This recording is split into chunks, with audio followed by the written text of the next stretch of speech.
Здравствуйте! Сегодня очень важный день для слабого пола. Сегодня Международный женский день. В этот день Бишкек буквально расцвел. На каждом шагу можно встретить мужчин и женщин с цветами. Мы находимся в центре столицы, на Советско-Московской, где обычно продаются цветы. Но сегодня наши ожидания полностью превзошли эти замечательные цветы. Мы решили узнать у наших мужчин, как они собираются поздравить своих женщин и знают ли они историю 8 марта.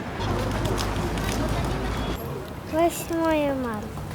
Для своей мамы я хочу поздравить ее.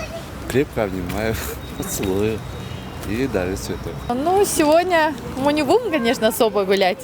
Сегодня в основном мы работаем, так как мы работаем в салоне красоты. Очень много клиенток, и мы решили отпраздновать завтра. Жене, теще, бухгалтеру нашему. Как обычно, пожелать здоровья, счастья.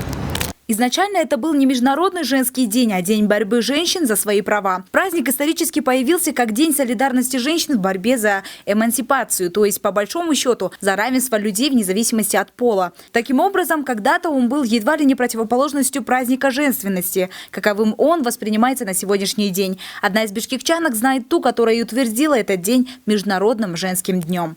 Я знаю, что Роза Люксембург, немецкая коммунистка, предложила праздновать Международный день 8 марта. Некоторые люди склонны считать, что само первое слово в названии «Международный женский день» может ввести в заблуждение, заставив думать, что он отмечается большинством стран. В действительности выходным он является лишь в ряде стран бывшего СССР, а также 10 других стран. В Кыргызстане этот день особенно важен, и цветы раскупаются очень быстро.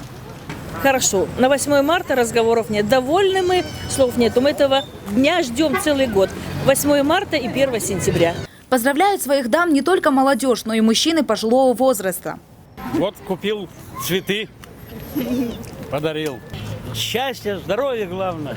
Праздник этот ежегодно отмечается ООН. При этом на официальном уровне первоначальная идея праздника сохраняется. И каждый год Организация Объединенных Наций предлагает тему, обсуждение которой можно было бы приурочить к этой дате. В этом году тема сформулирована следующим образом. Время настало. Сельские и городские активисты меняют жизнь женщин к лучшему. Ну а сегодня, по всей видимости, мужчины в Кыргызстане и так изменили день к лучшему, даря женщинам цветы. Айзада Урумбаева, Нурлан Мамытов, Нурньюс, Бишкек.